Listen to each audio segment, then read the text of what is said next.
Welcome back to another episode of Authentic with Meg. I'm your host, Meg, and I could not be more thrilled that you have decided to show up to this safe space where we get to be vulnerable and share our most true and honest selves.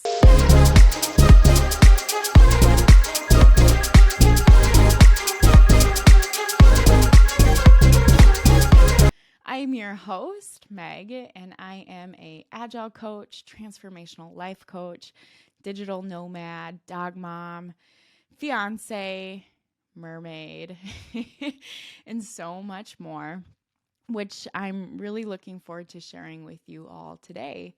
Because in this episode, we will be talking through what is authentic about the host, me, Meg, and what are some of the things that I had to go through in order to get to this space in life where I am, where I not only have all of this tangible success that I have and that I'm creating, but where I truly feel a sense of peace and joy and ease within my mind, body, and spirit. And it's something that I feel like more people ought to feel. I see so many people going through challenges who are feeling like they're alone and like there's no hope. And a part of my story is that I'm a resilient woman and I've gone through a lot of shit to get to the place that I'm at in life. And I want you to know that there's hope. You know, if you're a person who struggles with depression, with suicidal thoughts, I've been there. I've done that. And I don't want to diminish your journey because it's obviously unique to you. But I want you to know that whatever it was that you went through, and you might not see it now, but there's a lesson in it. And that lesson is going to help you become a better person and create a life that's more aligned to what your soul's purpose and need is. And there were many moments in my life where I felt super down and like I was lost and like I was stuck. But when I saw other people who were going through similar things or even different things, and they were sharing those things really authentically and vulnerably, which honestly I think takes the most amount of courage to do.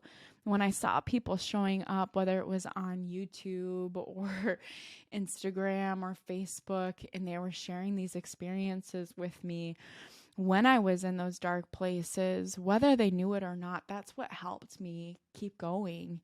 And yes, there's other things that helped me along the way, like therapy and like getting a coach and like really diving into personal development, into some spiritual work as well. But I want to be a voice that speaks up about these different challenges that go on within my own life, so that one, I can show you that there's so much more under this perfection mask that you might see on social media, where I am posting a lot of my highlight reels. And I want to be the type of content creator and coach that keeps it real and says, you know what, even though there's all these amazing things that have happened in my life, which is great, and I'm going to keep continuing to call in that abundance of happiness that I deserve. At the same time, there's so much that I've gone through and that I've had to face within my life, and that I've had to, lift up the rug because I had swept so much under it to actually see, so that I could really start working to clean that up and to really, like my therapist has said, to unmuddy my heart. You know, we're born into this world with essentially what we call a clear heart. And through all of the programming, whether it was from our parents or society, friends, family, you name it, we go through these different challenges and through these different things that will essentially put mud on our heart and help us really get disconnected from who we truly are on the inside. And years ago, I had realized that I didn't know who the fuck I am. And I remembered growing up and being a happy little girl and loving life. But later into my adulthood or in my early 20s, I forgot about that little girl, and I wasn't doing the things that that little girl was hoping that I would do. And so I have done a lot of inner child healing work. I've done a lot of work in meditation and in journaling and with my support system to really uncover who is Meg and what is she about. And for me, it's really been facing a lot of these things that I'm about to share with you all today.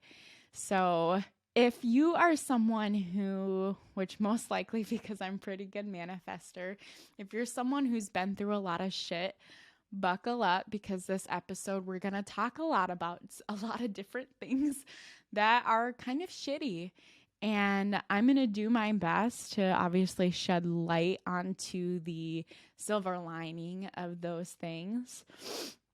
But please honor yourself at any point. If you need to pause this episode, if any point you need to hit up your therapist because maybe there was something in my story that might have re-triggered you and that you realize you haven't fully worked through, I really hope that you take the time and space to do that, and that you also honor your authenticity, and that we hold hands and that we do this together. So yes, I'm living this amazing life where I'm 27 years old. I'm top 10% woman income earners here in the United States with no college degree.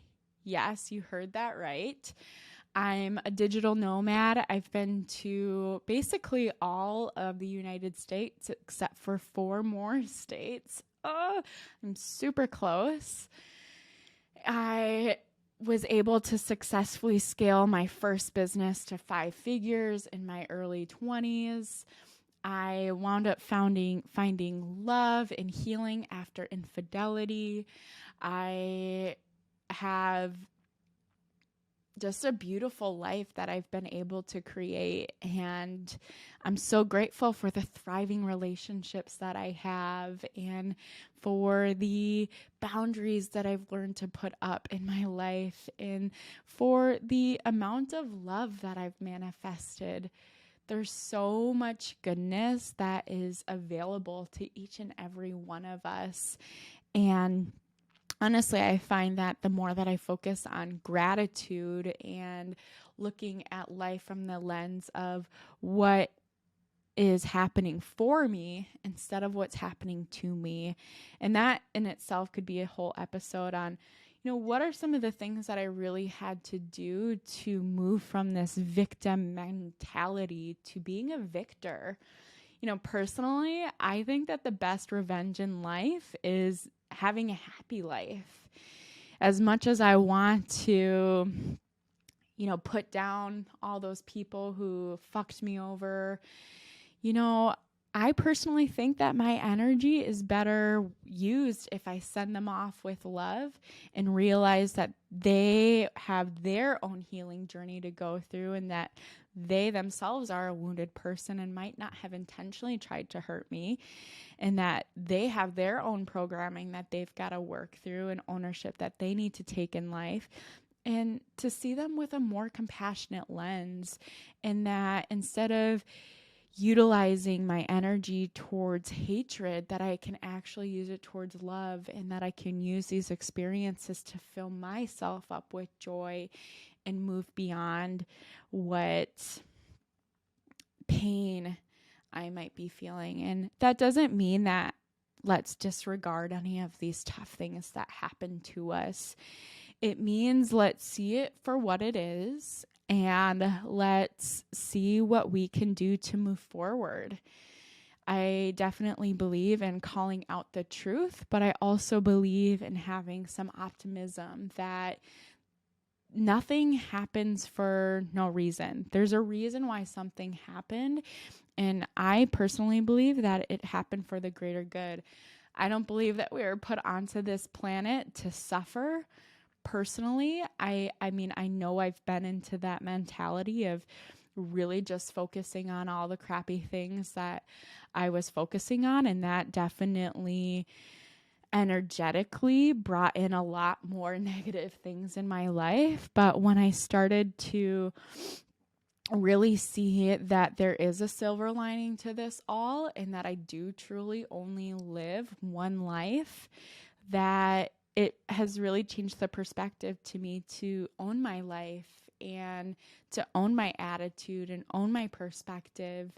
And that even though that I've gone through a lot of these things, that I can still be happy, and that I can still build the career that I want to build the relationships that I want to build, and that I'm deserving of all this love that is available to me. And the same goes for you. So let's get into what my story is and what are some of the different things that I've had to overcome to be this person that I am, who is now on this podcast sharing this stuff with you. So I'm going to really start at the beginning, and we'll walk through my life of what has made me authentic. Really, the first thing is a thing that is visible of what makes me authentic, which is my birthmark. So you can see I have a huge white lock of hair. Kind of styled it this morning to show off and share with you all its beauty. And I never really understood the significance of a birthmark and of my birthmark until later in life. And that is a huge piece to this whole puzzle that I'm sharing with you, is that I didn't realize that a lot of this stuff had happened to me, and that it was significant in my life until I actually started going to therapy in my early 20s. So back to what I was sharing with my white lock. So I've got this beautiful white lock that I was gifted when I was born. And one thing that I didn't realize that I realize now is that birthmarks are actually brought to us. My mom would say it's an angel kiss, but I would say that it's a lack of pigment in my hair, and that it actually comes from stress in the mother's womb. And so when I talked about that heart and unmuddying it, at an early age, I had some mud thrown at my heart very, very early. And so, yes, I definitely have had to do some inner child healing work from all the way to the moment that I was in my womb, in my mom's womb, because, you know, she was actually in a failing marriage. Her and my dad split up not too long after I was born. But the blessing out of it all is, one, that I was born and that I'm here, because even though there was all that stress happening, my mom chose to keep me. You know, she could have aborted me. She could have gotten rid of me, but she chose to keep me and give me a chance at life. And for that, I am forever grateful. And, you know, it really kicks off the rest of my life story. Is I grew up with separated parents. We moved out of Hawaii and to Minnesota, which is primarily where I grew up. And yes, usually once I tell people that I'm from Minnesota, they're like, "Oh yeah, I could hear a little accent." But yes, that is the accent that I have that you are probably hearing. I had a relatively quote unquote normal upbringing, in the sense that I am a white privileged woman, and that I had 4 parents. So both my parents wound up getting remarried. They all gifted me with additional siblings. So I've got 4 siblings. I've got an older sister, a younger sister, and then I've got 2 brothers. And we're a blended family. And I think that has gained me so much different perspective on life. You know, I remember seeing people who grew up with quote unquote a normal family. You know, they had one mom, one dad, and all of their siblings were from the same parent, which is awesome and great. And that is the way and route that I would like to go in my life, with my partner. But through therapy and through realizing why did this happen to me, I've just been gifted with more love.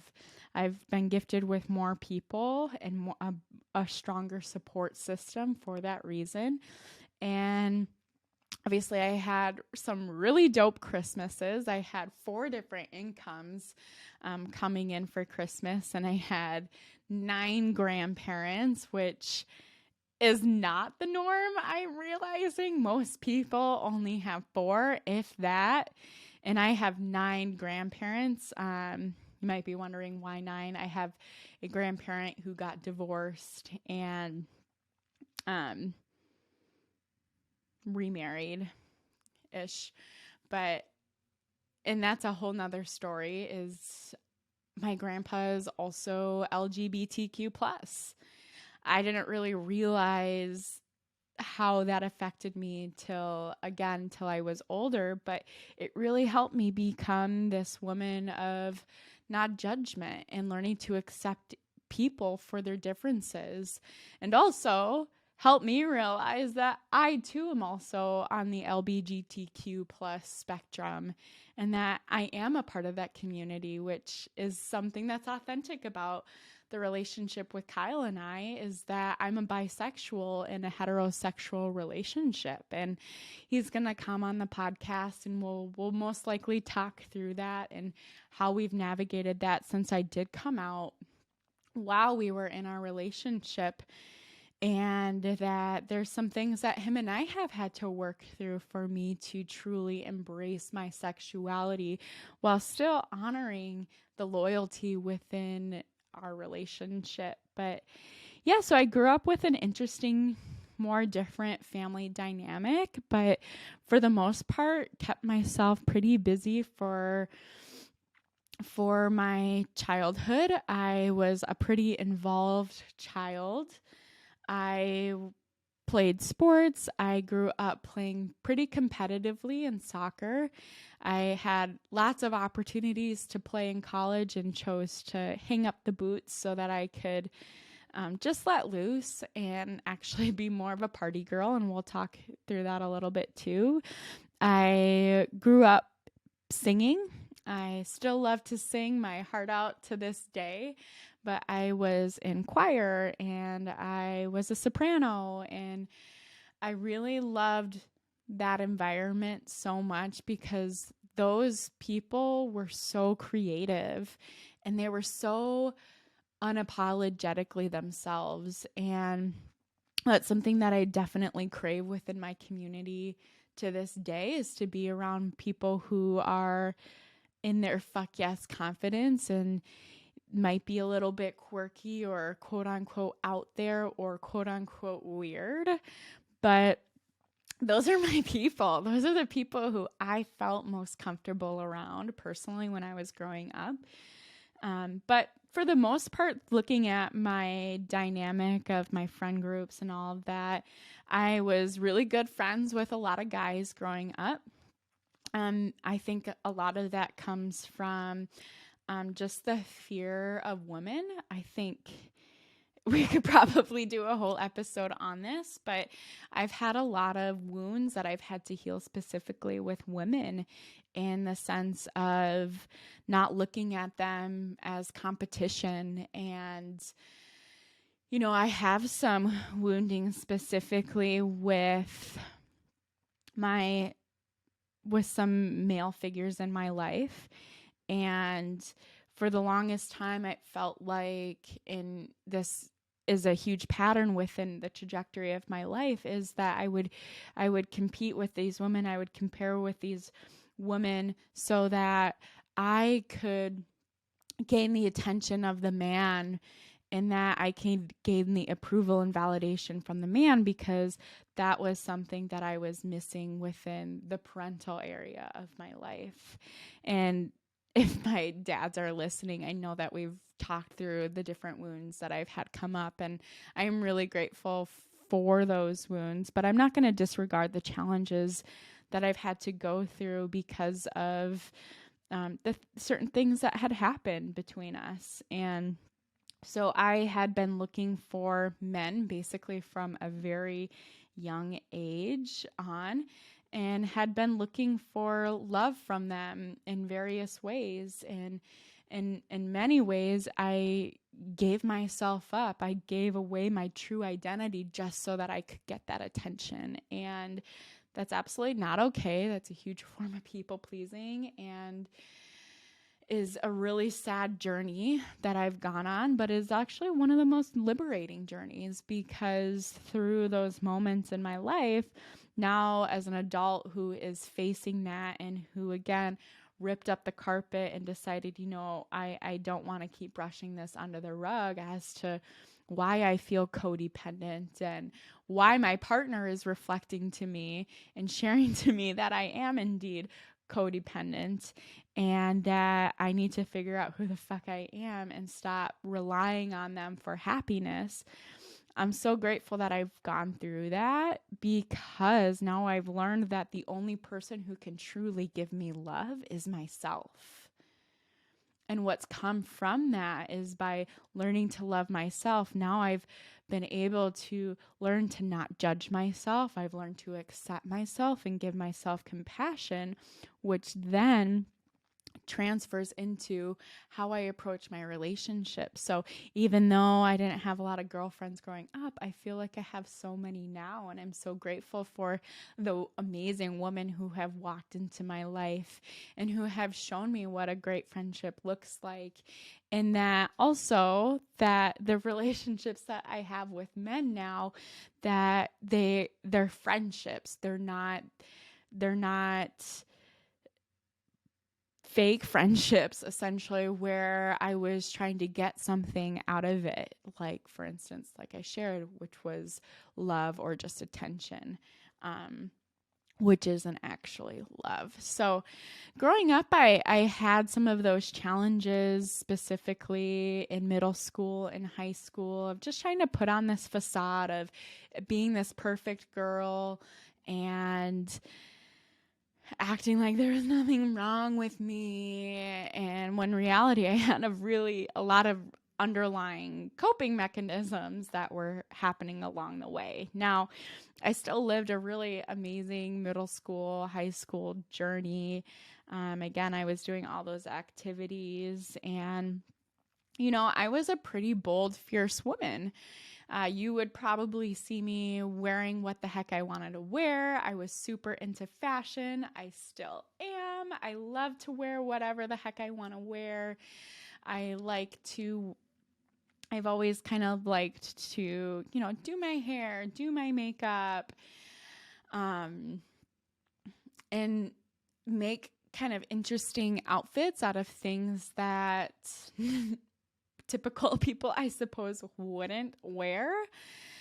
For instance, like I had just posted a picture the other day where I was wearing this red, it looked like a shirt, but really it was a red dress that I had tucked into pants to make it look like a shirt. So that's just an example of the kinds of things that I used to do in quote unquote, that were me being a fashionista growing up. But I had also worked in the retail industry. I got started pretty early on my trajectory with my career. I started working at age 16 because I didn't want to rely on anyone else to buy the things that I wanted to buy. And so I took that pretty seriously. Even though I had 4 parents financially, it still didn't mean that I was spoiled by any means, which I was spoiled in some ways, shapes, and forms. But I was taught at an early age that I had to work for what I want. And so I started working at 16 while juggling all these other things. And even though that's the case, there was some other things that I was going through that I did sweep under the rug, and that I didn't realize until I was in my 20s that was going on kind of during that time. So in middle school is actually when I started my journey of overcoming addiction. I started again, doing things for attention, which was let's smoke some pot because everyone else is doing it. And if I do it, then I'm going to be cool. Let's drink some alcohol. I used to go and do those things starting at age 15. And mind, I still do those things. Like I drink probably 2 or 3 times a year. I still smoke cannabis. I like to do it every now and then. But these are things that I've had to look at myself in the mirror throughout my journey because there's been moments where I was using it to numb and I wasn't doing it for the right reasons, which ultimately we do those things for pleasure. And they're actually causing me a lot of internal pain because there were things that were against what my internal compass really wanted. And that was to be my authentic self and to not people please. And I was doing those things for the wrong reasons. So I got started on that at a pretty early age. I lost my virginity at a pretty early age as well. And I got into a pretty committed relationship at an early age too, and was in that relationship for all of high school. So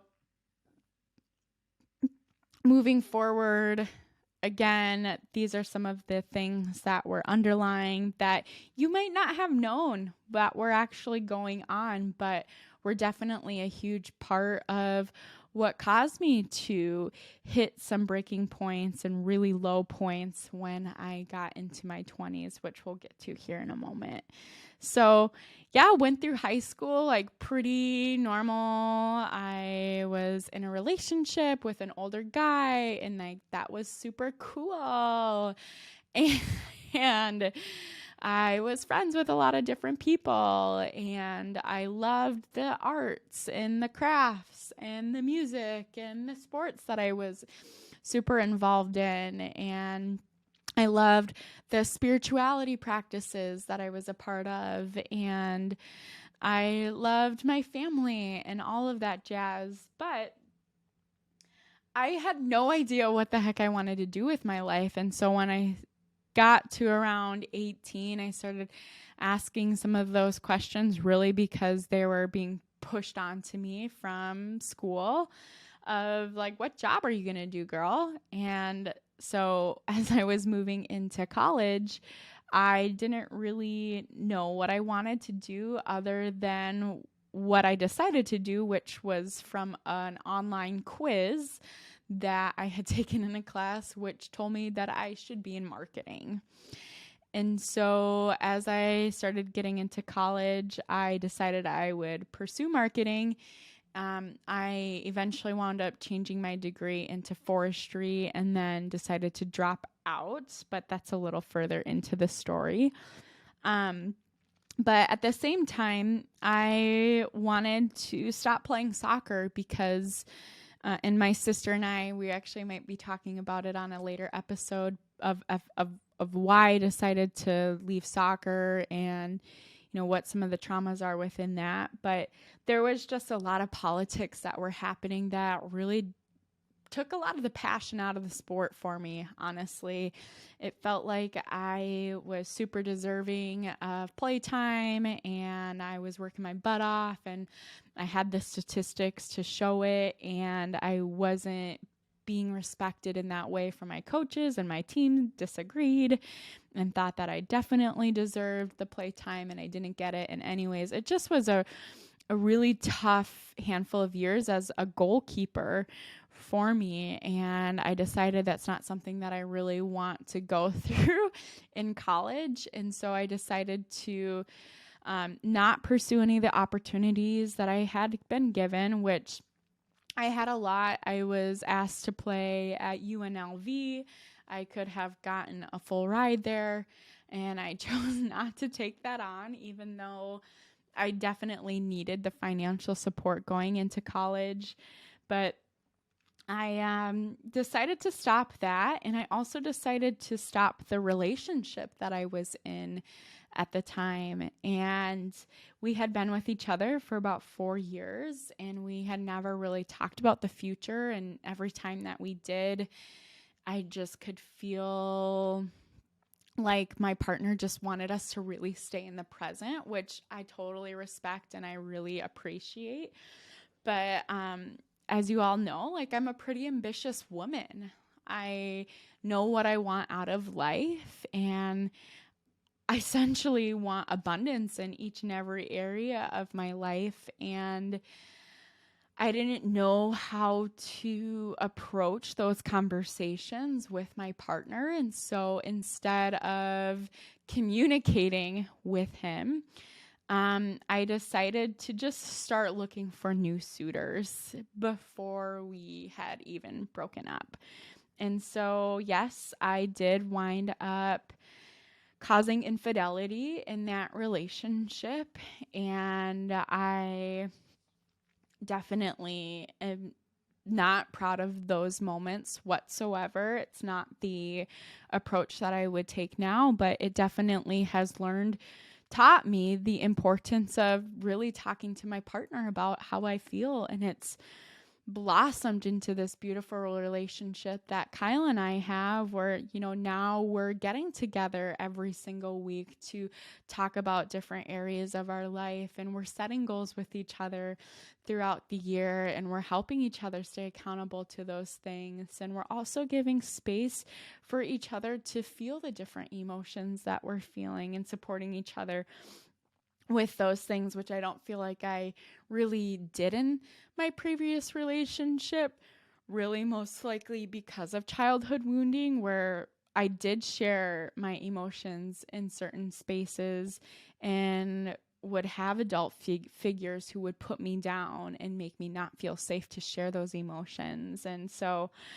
I definitely, again, look for the silver lining within these tough things. It's definitely not something that I'm proud of owning up to, but I'm someone who says the truth, and that's the truth of it.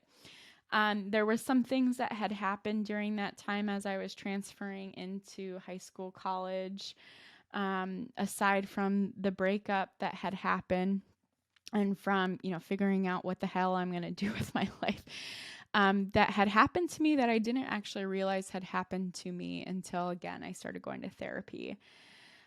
There was an instance in my life where I had been raped 2 times, 2 different occasions, and I didn't actually realize that that is indeed what had happened until I really started revisiting those sexual encounters with a therapist. And that is pretty much when I feel like I started really going on a downward world spiral for a handful of years until I got to a very, very low point, which I'll talk through, and then how I really started picking up my life from there. So I went multiple years without realizing that these 2 sexual assaults had happened to me.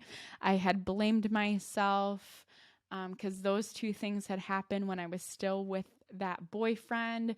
I hadn't left him yet. And I hated myself for it because I thought I had cheated even worse than what had actually happened, which I had told him that I had left him because I had kissed some guys, but really I had had sex with 2 guys. But later on I found out that I didn't actually consent to those moments of sex, and that those indeed were 2 people who decided to disrespect my boundaries. And so I had a lot of healing that I had to do with that. Like I said, when I was in high school and middle school, and for most of my life, I was a pretty confident little girl. And I used my voice, and I was a leader on the soccer field, and people looked up to me, and I was on the homecoming court, and there was just so many great things about me that I feel like after I had been raped, that I started losing a lot of that confidence in myself and in my body, because a lot of the internal dialogue was to hate myself. And that I was a bad, gross girl for what I had done, which is far from the truth. And I definitely take ownership over me putting myself into those positions, and for me not knowing what to say or what to do in those circumstances. But I'm so, which is wild to say, grateful that those things happened to me so that I could learn what does no actually mean. And so that I can learn what consent actually is and how I can put up my boundaries, and that I can indeed ask for help, and that I can be in a relationship where I can talk to this person about it. And that for the relationship that I have now with Kyle, where him and I consistently practice consent, and that we're very, very aware of how we're touching each other, and if we feel uncomfortable, that we're safe to talk about it and that the other person respects it. And I don't think that I would have gotten to this space of maturity and respect in my relationship had I not gone through some of those instances. So that was really tough in college. I didn't tell anyone about it. I hid it. I have alluded on social media that I've been sexually assaulted, but I never really took the time to unpack it. And so now the cat is out of the box. And like I said, that was kind of a downward spiral. That had happened to me. I had decided to go from marketing because I had decided to change my major from marketing to forestry because I didn't see myself being in a cubicle my whole life. I did forestry, and I decided that I didn't like the amount of money that I would be getting paid. And all this time I was supporting myself to go to school, and I still didn't know what I wanted to do. So I wound up, before I dropped out, meeting Kyle, who is now my fiance, at least being able to exchange numbers with him and go on a couple of dates. And him and I wound up staying in touch. And obviously now we are together and we're engaged and we're planning a wedding. We'll talk through him and I's story when he does come on the podcast. But him and I met, and then I dropped out. I moved back home into my mom's house, and I stayed in her basement for about 2 years.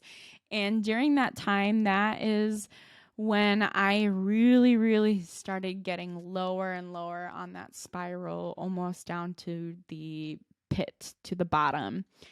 And the pit is essentially a place that my therapist and I have talked about, which is where it's dark, it's super lonely, it feels like a cave, and like you feel like you're alone and no one can really help you out. You really have to take some steps on your own before someone can grab my hand and help me out of it. And I really started getting into the pit when I moved home, because I, even though was thinking about doing some entrepreneurial endeavors, which I wound up doing, I joined an MLM and did well in that later on in my journey, and got really into personal development, and that was super awesome.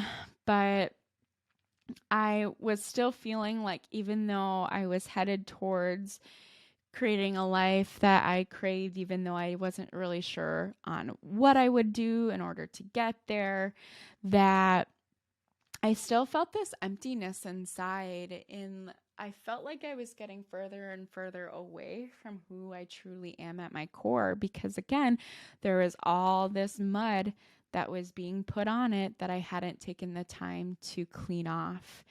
And so when I was at my parents' house, I had actually been struggling financially really, really badly. And part of it was that I had really shitty budgeting. I don't know about y'all, but I definitely think that that is something that could be taught a bit better in schools. But I had gotten fired from a job, and I and that itself was really traumatizing. It was from it was from a family that I had nannied, and the mom was a narcissist, and I would come home crying all the time. And I had actually gotten roofied on a vacation with them, and she didn't believe me, and she sent me home. And then she eventually wound up letting me go. And that was during the time that I was at my mom's house. And at the time, I had gotten low key, and I had a brand new car. Again, would those have been the choices that I would make now? No, but that's the reality of it, is that I moved home, I bought a dog, I got a new car that I couldn't afford. And then I got into this predicament of being fired and having to scramble around to figure out how am I going to be able to put food on the table for my dog and for myself, but also not have the bank come knocking on my door to take away my car. And so that is when I started getting involved into the sex industry. Sorry, Mom, and anyone else who does not know that I went through this.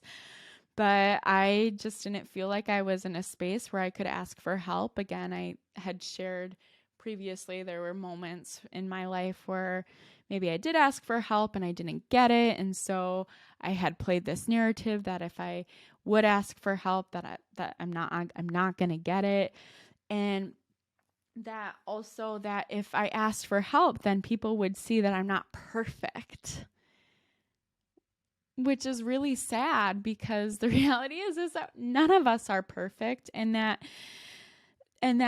it's okay if we're struggling. And that what I've realized through that experience is now that when I do ask for help, I realize that there are so many people who are willing to give it and who appreciate that I actually open up and recognize that I am a human being. I'm not a robot. And so I'm very, very grateful that I went through that experience. I wound up not continuing on in that journey of being in the sex industry. I don't think that there's necessarily anything wrong with that industry, but for me, on my spiritual journey, I just felt like it wasn't aligned for me, in that I really wanted to do other things with my life than to do that. And that I also had a lot of sexual healing that I needed to do before I could get into doing that potentially again, which I'm not opposed of,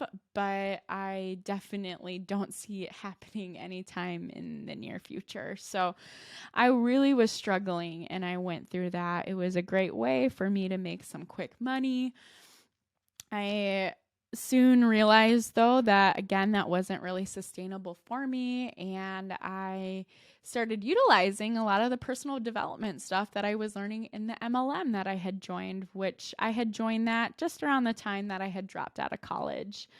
And I had been learning how to network and how to hold conversations and start conversations, and how to really show people my credibility. And so there was a moment in time where I had met someone through another person, and they eventually wound up helping me get this super solid job that would help me actually be able to move around. So it was a job where I would be able to be essentially what I'm doing right now, which is digital nomad. So I could really work from anywhere. So I started that job, and that was super great because it happened around a really good time where I was growing a lot of skill sets. I was working as a executive assistant to the CEO of a startup company, and I was doing not only that, but I was also doing project management work. I was a business analyst. I was a scrum master. I had been doing some QA. That is when I actually started learning how to create and cut content. And so there was a lot of really amazing things that happened through that opportunity. And I had realized through that opportunity and also through some mentors and coaches that I had met along the way that I had a lot of really great skill sets and that I could be getting paid a lot more than what I was getting paid. And even though I did not plan on going this route with my career, I decided to trust myself with it. And that's when I really began my road of becoming a Scrum Master, which might be something new to hear for some of you, but a Scrum Master is essentially someone who helps rally teams together towards common goals, and they help create that accountability to actually hit those goals. So it very much corresponds with now what I'm doing as a life coach and helping people with their goals and helping them those things come to life. But a lot of that stemmed from this job that I had where I was working at that startup company, and I had been taking some courses on the side, and within a matter of really a year or two, I had upped my income 400%. So I left that company. I was able to negotiate a really awesome opportunity that I am now still involved in and have since been able to up my income even more. And now I'm coaching people on how to do the position that I had once done, and I'm coaching leaders on how they can better support themselves and better support their teams. And it all really stems in relationship building. You know, if there's any result that we want out of life, I personally believe that it starts with ourselves. And so that's something that I have been working towards within my career and teaching other people how to do. And during that time as well, that is when even though there was a lot of these really great things happening, I went through some really tough things. And that's when I feel like I really hit the lowest of my lows, was when I actually got a DWI and went to jail. So I was still living at my parents' house. I hadn't yet gotten this huge raise that I just shared with you all. Sorry, I'm kind of a little over the map here. It might be hard for some people to listen to, but I do have ADHD. So bear with me. I'm almost through my story, but yeah, so I had gotten a DWI. It was about a month before I was going to kick off a digital nomad experience where I was going to take my car and where I was going to move out to California, because Kyle and I had actually reconnected and we were growing a relationship. And I was going to travel around, and then I would go back to his house, which was the plan, to, do my laundry, shower, and then I would go back into the world living out of my car essentially, which my brother was teasing me that I was actually going to be homeless, which he's got a valid point. But anyways, I got a DWI and I spent the day in jail, and thankfully it was only a day, and that I wasn't sent to the facility that they were going to send me to. And at that time, I really realized I had some things I had to change, and that I needed to efface the amount of substance abuse that I had, because especially during college, I would be getting drunk on a Tuesday night and getting blacked out on a Wednesday night, and for no reason.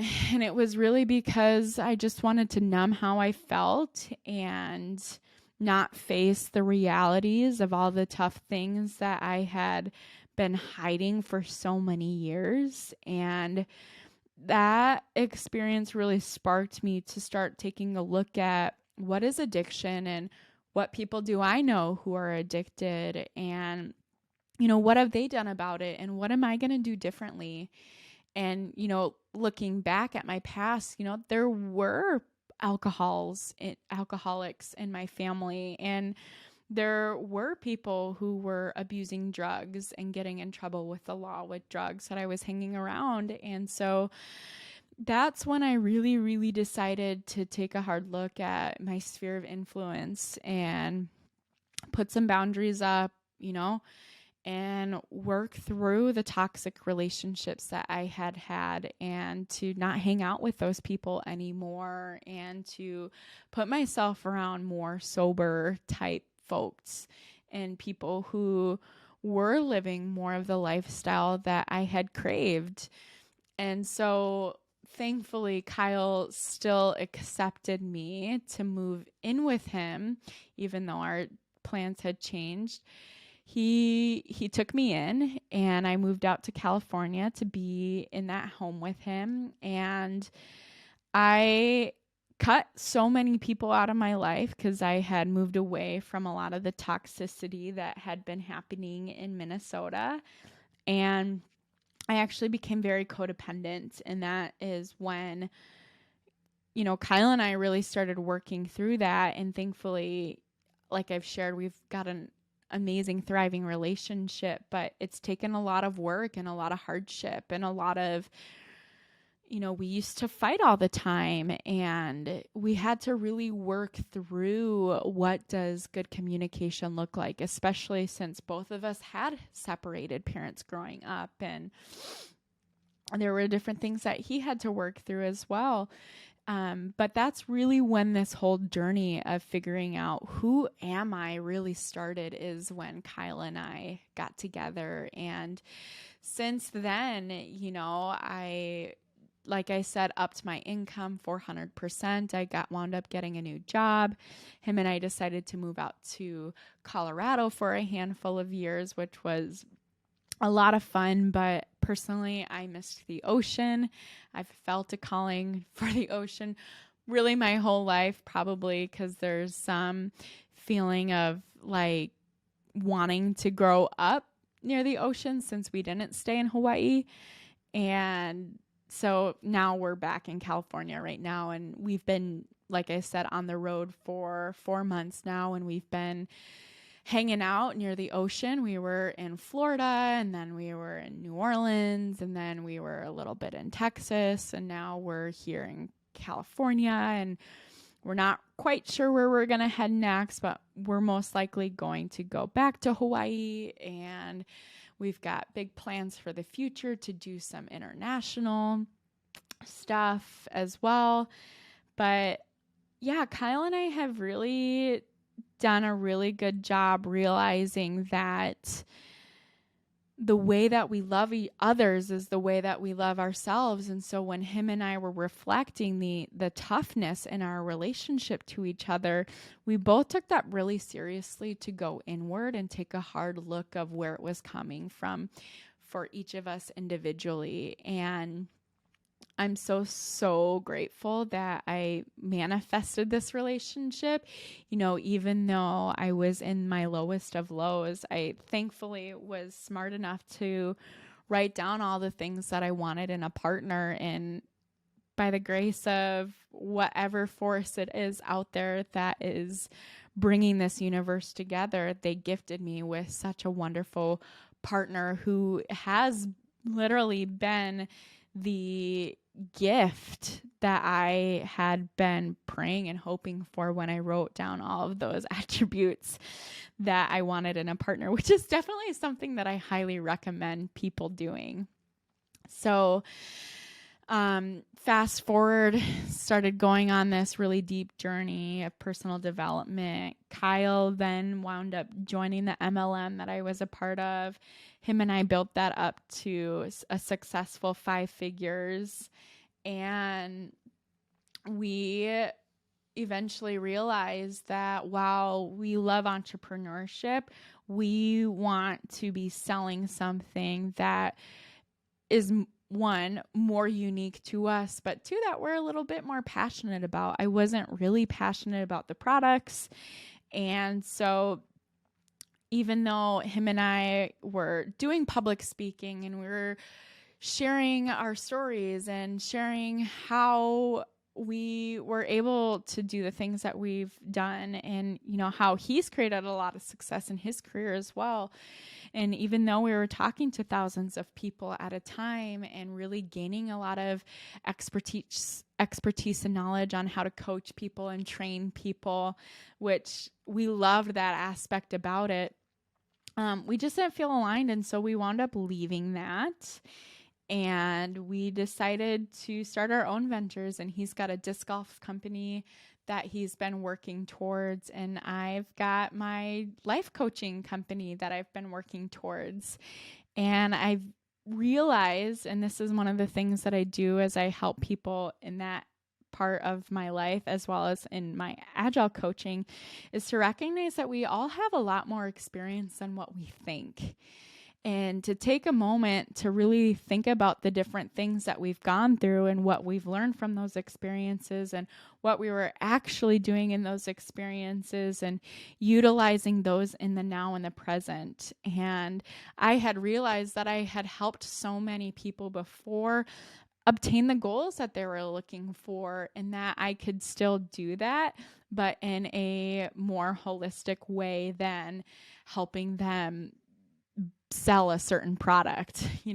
I wanted to actually help people be their authentic selves. And so then I decided to pursue not only this podcast, but also doing transformational life coaching as well. So there's a lot of stuff that not only myself, but Kyle has had to go through to get to where we are. And if I go back to my white lock of hair, I am reminded that every challenge is an opportunity to learn and grow. And even though I might not have seen that when I had been sexually assaulted, when there was different things that I didn't even wind up sharing. I had an instance where there was child pornography that had happened. There was sexual assault that happened to me when I was 6 years old. There was all those other things like codependence. There was narcissists that I had to handle with. There was toxic work environments. I had been fired. I had been roofied. There were addictions. There was infidelity. There's ADHD. I'm a bisexual. I was almost an aborted kid. Like, while those things are absolutely tough, they have given me so many opportunities to learn and grow and become a better person. And for that, I am so beyond grateful for. So now that you know a little bit more about me, you've got a little bit more perspective of like, okay, yeah, like this girl's been through some shit. And I didn't even touch all the shit that I've gone through.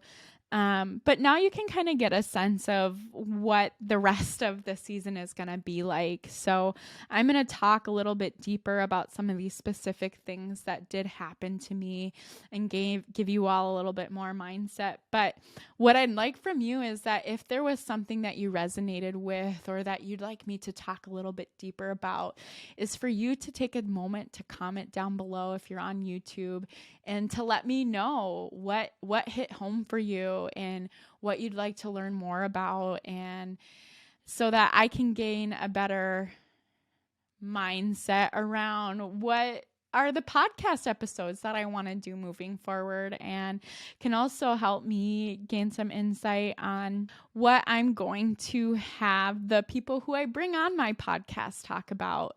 So again, if there was something that you resonated with, take a moment to comment down below.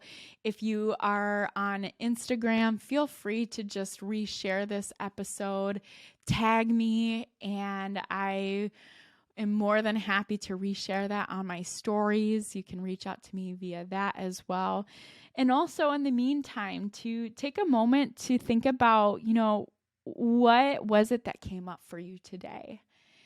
And like I said at the beginning of this episode, if there was something that was re-triggering for you, to take a moment to journal about it, or to reach out to a therapist about it, or reach out to a coach about it. If you're ready to step into that, I do have a link down below in the show notes to sign up for my one-on-one coaching, because a lot of these things are things that we'll work through. If you are feeling stuck in any of these areas of life, these are things that I can help you out with. So feel free to fill that out. We can hop on a discovery call, figure out if we are indeed a good fit for each other. And if not, that's totally okay too. There's a lot of really amazing coaches out there. And I say, let's freaking do this. I'm super excited for what the rest of this journey of podcasting is going to be like for all of us. And again, I'm so grateful that you chose to be here with me on this beautiful day. Sending peace and love your way.